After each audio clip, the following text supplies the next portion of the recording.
Começa agora o Mabcast, o podcast da Mitsubishi Electric. Muitos trabalhos que antes eram feitos por humanos, hoje são dominados por robôs. Quem se lembra do filme Tempos Modernos, com o Charlie Chaplin, em que ele exerce uma atividade super repetitiva apertando botões? As máquinas substituíram o ser humano em várias funções, mas isso é sinônimo de desemprego? Saiba agora neste Mabcast. Olá, está no ar mais uma edição do Mabcast, o podcast do setor de automação industrial da Mitsubishi Electric do Brasil. Eu sou a Mafê Luvisoto e a minha conversa hoje é com o André Shimura, que é gerente-geral da Mitsubishi Electric do Brasil. Seja bem-vindo, Shimura. Obrigado, Mafê. É um prazer estar aqui novamente no Mabcast e mais uma vez aqui conversando e discutindo sobre produtos, soluções e automação da Mitsubishi Electric. Da outra vez a gente falou online, né? E hoje estamos no estúdio, é bem mais legal. Bem mais legal. Pois é, Shimura, eu queria começar aqui o nosso bate-papo hoje com um pouquinho de história. A Revolução Industrial teve início lá no século XVIII, na Inglaterra, com o surgimento da primeira máquina a vapor. O método de produção passou de manual para máquinas, né? Foi o pontapé inicial. Aí a industrialização se espalhou pelo mundo, houve um avanço tecnológico muito grande, até chegar ao que temos hoje com a robótica, a inteligência artificial. Queria ouvir um pouco de você sobre todo esse processo aí da nossa história. Vamos lá, Mafê. Eu não sou muito bom em história, mas vamos lá, vamos ver se eu consigo aqui ajudar um pouquinho. Bom, como se disse, a primeira revolução industrial se passou lá no século XVIII, né, com a invenção da máquina a vapor. E ela foi principalmente utilizada na produção têxtil. Então esse processo trouxe grandes transformações em economia e na própria sociedade, né? Então, por exemplo, as fábricas começaram a produzir mais, teve mais geração de emprego e com isso teve muita migração para as cidades grandes, né? E também tivemos, justamente com o aumento da produção, tivemos muitos avanços no transporte, principalmente na parte ferroviária, né? Bom, aí vem a segunda revolução. A segunda revolução se passou ali entre os séculos 19 e 20. Lá a gente, principalmente com o avanço da tecnologia, todo mundo lançando novos produtos. Então você teve lá grandes invenções, como o automóvel, telefone, TV, rádio e principalmente a criação, por exemplo, da linha de produção e também a parte de enlatamento de alimentos, que antes não tinha, né? E depois disso, chegamos na terceira revolução. A terceira revolução já é mais marcada pela substituição da parte mecânica analógica pela parte digital. Então, com ela, a gente teve mais uso de microcomputadores, os semicondutores e também a criação da internet, que hoje é essencial para todos nós, né? Um ponto bem importante é que também na terceira revolução, você teve a introdução de novas fontes de energia. Então, por exemplo, nuclear, solar, eólica e isso daí trazendo também um novo patamar que é a energia limpa para as pessoas, né? Bom, a quarta revolução, a última que a gente está vivendo atualmente, que é ligada à parte do conceito da indústria 4.0, ela já é o englobamento de todas as revoluções anteriores. Então você usa hoje toda a parte de tecnologia avançada, como a própria inteligência artificial, a robótica, a internet das coisas e a computação em nuvem. Então, consegui mais ou menos resumir um pouquinho no pouco que eu sei de história, Mafé. Com certeza, foi ótimo ouvir essa linha condutora aí até chegar ao que temos hoje. Em todos esses períodos que você foi falando, com exceção lá no começo que você falou que teve uma geração de emprego assim muito grande, né? Em vários momentos teve ali a substituição dos humanos por máquinas em diferentes setores e tinha ali a preocupação de não haver trabalho para as pessoas. Essa preocupação aí nunca deixou de existir e é o que a gente tem visto hoje também. Como que você vê isso na realidade? Foi o que aconteceu na nossa história ou não? Eu acho que isso não aconteceu. Como a gente viu nas próprias revoluções anteriores, Mafê, isso não é verdade, né? Existem empregos, existem coisas que os robôs ou a própria automação nunca vai substituir. E também temos um outro parecer, que sempre, qualquer máquina, qualquer robô, você vai precisar de um operador e alguém para fazer manutenção. Então não vai nunca deixar de existir empregos por causa de uma melhoria, uma automação ou um robô. Até surgem outros empregos, vamos dizer assim. Justamente. Eu acho que esse é o maior ganho que acaba tendo com essa parte de automação. Ok. Shimura, o que hoje há de mais moderno na automação industrial? A gente está realmente avançando bastante, né, Mafê? Hoje, por exemplo, a gente tem o uso da inteligência artificial. Os próprios nossos inversores, eles utilizam dessa tecnologia para a parte de manutenção, prevenção de quebra do produto. Você tem hoje os próprios robôs colaborativos para uso junto com os humanos, né? E você tem também dois pontos muito importantes, que são os supervisórios, que são aqueles programas, aqueles softwares hoje que controlam, monitoram toda uma fábrica, toda uma residência, toda uma indústria. E, por exemplo, na própria supervisório hoje, o supervisório da Mitsubishi, que é o Genesis, você pode utilizar óculos de realidade virtual, de realidade aumentada. Então, para fazer um controle, uma manutenção ou até mesmo uma operação à distância, né? Então eu acho que a gente está realmente chegando naquele nível do futuro que a gente viu em vários filmes aí. Pois é, o futuro é o nosso presente. É verdade. Shimura, você comentou aí do robô colaborativo, né? Só lembrando aqui o nosso ouvinte que vai ter um webcast só sobre robô colaborativo, então fique ligado. Bom, você citou aqui o uso nas empresas, né? Como eu perguntei para você sobre o uso na automação industrial. Mas quais são os benefícios não só para as empresas, como para a sociedade em geral? Isso é muito importante, Mafê. Acho que o uso da automação, principalmente dentro das empresas, você ajuda a melhorar a parte de processos. Você torna o processo mais eficiente, aumentando a produtividade e também ajudando a diminuir os desperdícios, que é um benefício para a sociedade. Então você evita o acúmulo de perdas, que hoje é um dos problemas que a gente tem na nossa sociedade no dia a dia.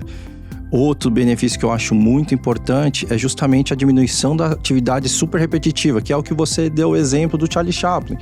Hoje você tem diversas empresas que acabam sofrendo com afastamento de funcionários ou até mortes de funcionários por causa dessas ações repetitivas, né? Diminuindo também, usando essa parte de automação, usando esses benefícios, você acaba diminuindo essas lesões por esse tipo de atividade repetitiva, né? E não só lesão física, como mental também, né? Você tá num trabalho ali repetitivo, eu fico imaginando como fica o psicológico dessa pessoa. Pois é, eu acho que também, com certeza, é um dos motivos de afastamento que existem dentro das empresas.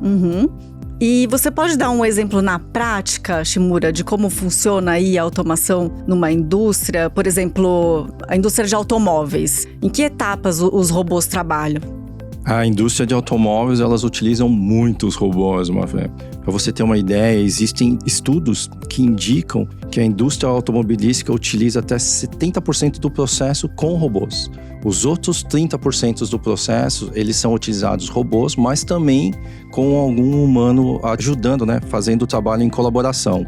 Então, hoje os robôs na indústria automotiva são muito importantes. Praticamente em todas as etapas da fabricação de um automóvel hoje, você tem um robô presente, né? Alguns exemplos bem legais, mas, por exemplo, a Mitsubishi mesmo tem um exemplo, você usa o robô para fazer troca de marchas. Então, para você fazer os testes dos carros, dos veículos de marcha, do câmbio, você usava um robô para fazer isso daí repetitivamente. E aí você ter um período de testes para não ter quebras. Um outro exemplo bem legal, a gente fez fornecimento também de robôs para fazer a parte da cola dos para-brisas dos veículos. Então o robô fazia toda a parte da cola e depois você tinha outros robôs que pegavam os para-brisas e colocavam já diretamente no veículo. Então, como você pode ver, hoje o robô realmente está presente em várias etapas dentro da produção de veículos, né? O uso desse robô, ele tem uma eficiência que é difícil comparar com o humano, né? Que você falou, por exemplo, da cola. Às vezes a pessoa que tá ali colando, colou mais ou menos. Com o robô não tem esse problema, né? Isso é verdade. Quando são realmente ações repetitivas, que tem um contínuo, o robô ele acaba sendo até mais preciso que o ser humano, né? Então isso também evita justamente o desperdício dentro da empresa e também aumenta justamente a produtividade dentro de qualquer indústria automobilística. Perfeito.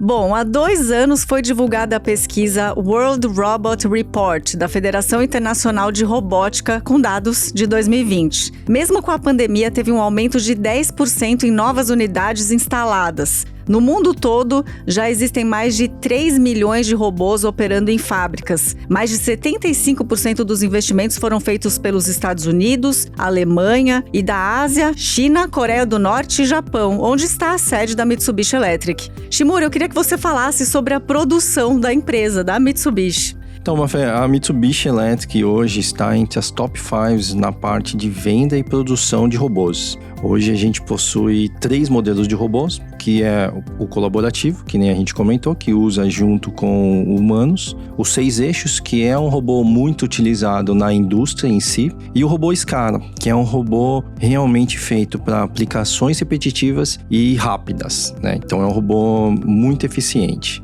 Todos os nossos robôs hoje já são fabricados no Japão. Tem a qualidade japonesa e todos esses robôs já são presentes, inclusive nas nossas fábricas. Então, os nossos robôs montam os nossos produtos, né? Isso é muito interessante, que os nossos robôs, eles inclusive montam robôs. Então, isso é bem legal. O Japão, mais e mais, ele vem colocando e introduzindo essa parte de robótica dentro das indústrias também. E esperamos que cheguemos a esse ponto também aqui no Brasil.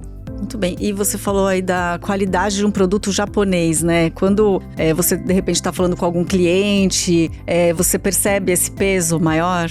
Sim, é fato que a gente conversa com muitos clientes e eles linkam já a marca Made in Japan com qualidades em diversos tipos, desde qualidade em culinária ou até em produtos que ele tem na casa dele. Então isso daí é muito importante e a gente faz questão de ressaltar o orgulho que a gente tem dos produtos serem feitos no Japão com a qualidade japonesa. Muito bom. Shimura, ao passo que cresce a automação, novos cargos de trabalho são demandados, né? Como a gente até falou que surgem novas vagas, né? Novos trabalhos.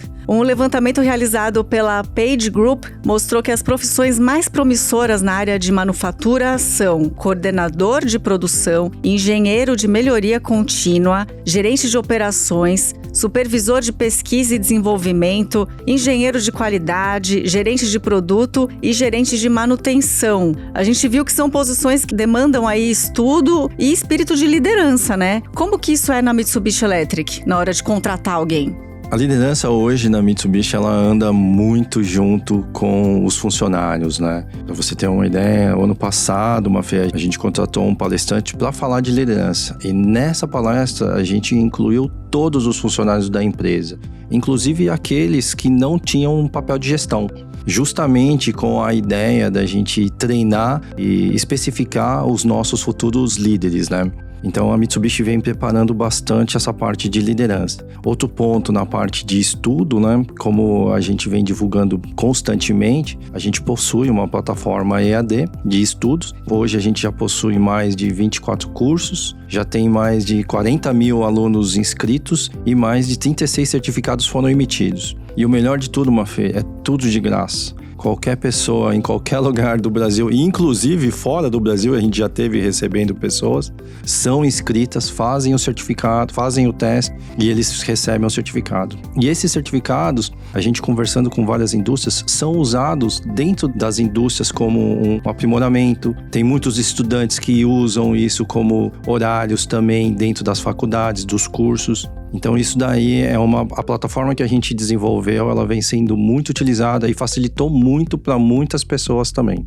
Então isso é o que você já joga na cara de alguém que está falando que a robótica está deixando as pessoas sem emprego, Shimura? É um dos fatores, viu, Mafê? Eu acho que com os estudos as pessoas tendem a melhorar. Então você hoje, aumentando toda essa parte de produtividade, você dando estudos, você vai especializar mais as pessoas e com isso as pessoas se tornando mais especialistas acabam tendo um melhor rendimento, uma melhor renda também para a própria família, né? Uhum. E essa mão de obra é difícil de conquistar ainda hoje? Como é que tá? Porque é uma reclamação das empresas de tecnologia em geral, né? É verdade. Isso realmente acontece. Não é fácil a gente fazer a parte de contratação, mas a gente vem divulgando bastante justamente isso. um dos pontos que a gente vem trabalhando é justamente a competição educacional que a gente está desenvolvendo e estamos realizando nesse ano, que é o MECA. Então, a gente convidou várias instituições educacionais e também é uma forma da gente divulgar o nosso produto da Mitsubishi dentro dessas indústrias e melhorar o conhecimento dos próprios estudantes para o futuro, né? Então o Brasil tem muito espaço para crescimento, né? Para terminar esse nosso bate-papo, eu queria que você desse uma consideração final aqui para a gente e falasse com essa pessoa que está querendo entrar no mercado.